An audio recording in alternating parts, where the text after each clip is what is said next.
Sì, contrariamente a quello fatto dall'emendamento della Giunta, il nostro vuole riprendere esattamente la definizione di ristrutturazione. Questo perché, Presidente, voglio evidenziare un punto che viene scritto in questo articolo dove si dice, ed è un punto assolutamente indeterminato, che tali interventi possono prevedere altresì incrementi di volumetria anche per promuovere interventi di rigenerazione urbana così come definiti a livello comunale. Cioè, sostanzialmente qua nelle more di apposita legislazione regionale. In realtà, nella norma del 380 si dice che la legislazione, nelle more della legislazione nazionale. Allora io mi chiedo, Assessora, lei cosa si immagina che un comune definisca a livello comunale che cos'è rigenerazione urbana, dando incrementi a suo piacimento di volumetria? Questo è quello che lei ha scritto in questa norma? Cioè il comune si fa un nuovo piano casa? Beh, allora di questo Si fa ieri. Si fa ieri. A chi? Al presidente prima.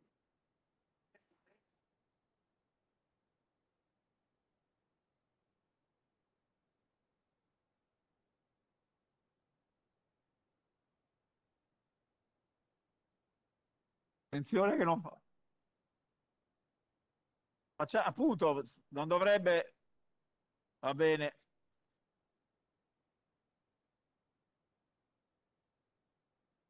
Sì, ma a me arriva. taglierà Zanin per piacere. Allora, E non c'è più.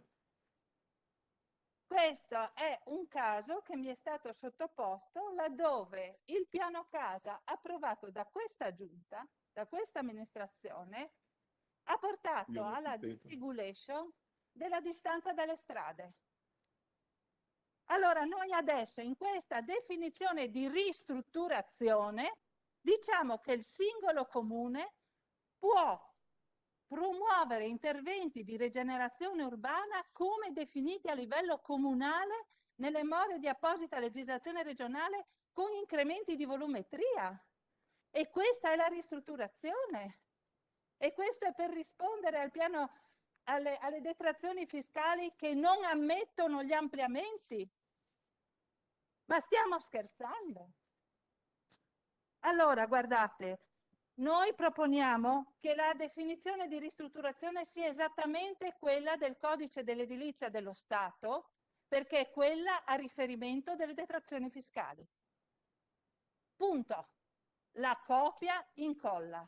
Queste innovazioni che vedete, poi direte voi alla signora Claudia come potrà vivere in questa casa, dove le viene tolto il sole, dove viene tolto l'utilizzo del terrazzo, perché avete permesso di andare in deroga e questi sono i casi che poi fisicamente ci troviamo nei nostri paesi, risponderete che all'ampliamento che non sarà messo alle detrazioni fiscali, ma che voi con grande fantasia avete scritto nella ristrutturazione.